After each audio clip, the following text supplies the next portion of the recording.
Hey, what's up, YouTube, and welcome back to the Knicks Cave. Will it be feast or famine with Kemba Walker? I'm leaning towards feast. Let's talk about it.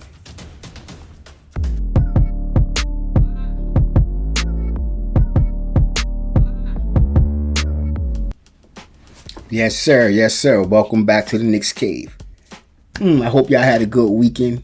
I did. But before we go on, don't forget to hit like, subscribe, and comment. Really, don't forget to like the video. I'm depending on you to like the video. Please like the video. Well, the New York Knicks went out and got two capable point guards this offseason. But one came with a do not play 25 minutes, a half instructions. It's like that, right? But anyway, after rolling with Elfrid Payton as the primary starter last year, it was imperative that the Knicks went out and got, well, really upgraded at this position. The Knicks signed Walker to a 2-year, $17.9 million contract, which is a fantastic contract for the team. You know what I'm saying? Well, the team perspective. The Knicks land a potential all-star caliber point guard at a minimum cost who could be the difference between winning and losing in the postseason. And that's what we need. We need that. We need when we get to the postseason, y'all seen it. Y'all seen what happened last year, so y'all know what we need. Other than Julius Randle, we need somebody who can get out there and create.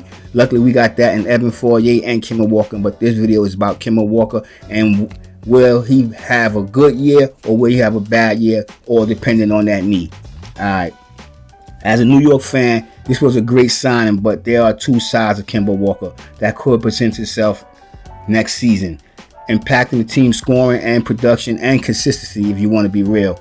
One version, Walker is extremely injury prone, playing just 43 games last year and 56 games the year before. He averaged 19.3 points a game and 4.9 assists, and he shot 42% from the field. That matter of fact, that was his lowest mark since 2014. During the first half of the season, Walker struggled considerably to get it going. But after the team gave him a little rest, he rested his knee. I'm not gonna lie, and if y'all was watching him, you can't lie. His production improved drastically. Sorry. When looking at his field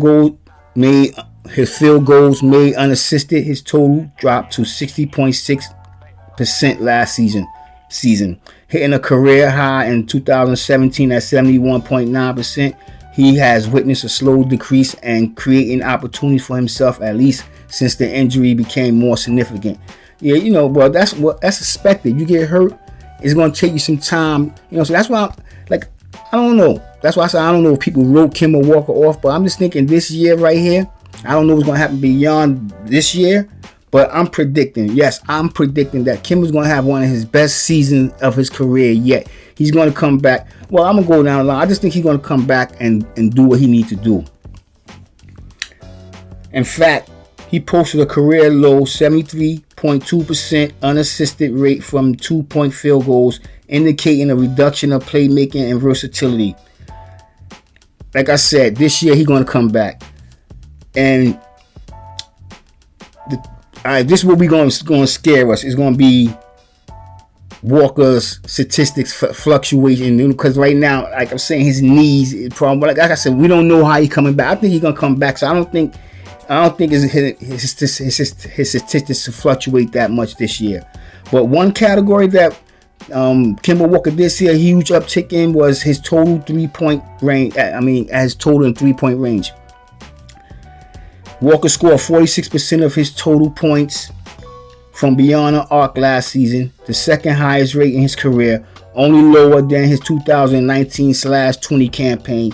This would suggest that the former Celtic star take on a bigger role as a sharpshooter, but one that receives assists rather than dissing him out. I know we got him as a point guard, but let me tell you, I know he's going to make plays at that position, but if he can score, because Elfrid Payton wasn't giving a shit. Every other 6 games, he have a breakout night. But if he can score every night on a consistent basis, that's going to loosen shit up for Julius Randle, and that's going to loosen things up for him to be a point guard, because they're going to start attacking him harder, and they're going to have to start double teaming him. So that's going to leave somebody open. So that should be leading to an easy assist somewhere down the line. His 3-point shot made Viva assists rose to 55%, his highest since 2015, which could increase further with players like Julius Randle controlling the interior and kicking the ball back out. And that's another factor we have to think about. Once Julius get the ball, Julius, he got a little post game he like to do. That's that spin move getting him in trouble. But I don't think it's really going to get him in trouble this year because the team's not going to be able to double team. They're going to have to play Evan Fournier. They're going to have to play Kemba Walker. And the way R.J. Barrett was looking in the Olympics, they're going to have to play him. So that'll give him a chance to get into the paint a little deeper. And if they do double team him, that's when he can kick the ball back out to Kemba Walker. And as he say, his three-point shooting has rose since he started getting assisted instead of coming down the court off the dribble and taking that three shot. You seen Walker play. All right. He hit 36% of his three-point shots on an 8.2 attempts per game, and that's a solid rate. You cannot deny that. With a full off season to rest and rehabilitate and strengthen his knee, the Knicks expect him to return rejuvenated, but also have a plan in place to mitigate fatigue throughout the season.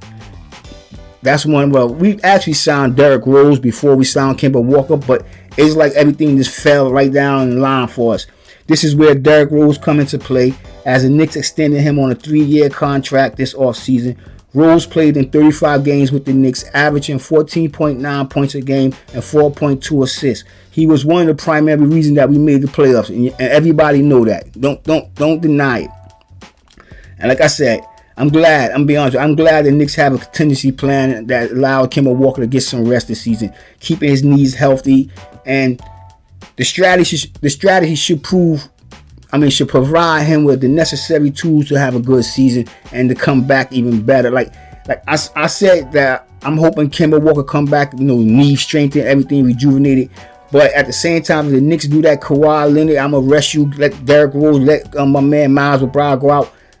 He should have a stronger and a much better season. And then when we get into the postseason, we can really see the Kemba Walker that we all know and love.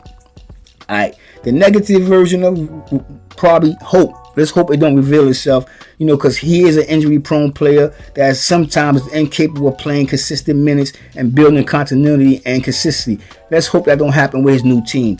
But at the same time, if the knees start acting up, you have to give the Knicks management credit, because we went out and we invested in Luka Valdoza and my boy Miles Deuce McBride. And I will be remiss not to mention Emmanuel Quickley, especially, playing in the summer league. Like, people want to say Emmanuel Quickley did a good job in the summer league. I don't see it, and I know y'all heard me say it in my last video, because this is what I feel. If you allow 10 fouls in a game, you better be getting fucking 7 assists also. That's all I'm going to say. And that's what he averaged for the summer league. But I'm babbling. I'm getting off subject. I like Emmanuel Quickley. If you watch my videos, I call him Isaiah 2.0. I like him. I just don't think he's a point guard. Like I said, if anything happened, like, we have enough players. Anything, we can rest. We have enough players. Like I said, we went out. We invested in Luka and Miles, got Emmanuel Quickley, so we have plenty of talent to supplement any losses. But on the real, I'm keeping my fingers crossed. If Walker can come back to being an all-star caliber player, point guard that we knew, especially for the New York Knicks, it will the whole entire team will be elevated to, I don't know, to a status we haven't seen since the 1980s, hopefully, or 90s. But I'm really hoping that Walker come in here and he be that Dr. Jekyll and not Mr. Matter of fact, I want Mr. Hyde, because Mr. Hyde is nasty. So I'd rather him come in here. He can some night be Dr. Jekyll, Mr. Hyde, but as long as he's producing and doing what he's doing, supposed to do. But with that being said, I want everybody out there to stay healthy, stay safe, God bless, and peace.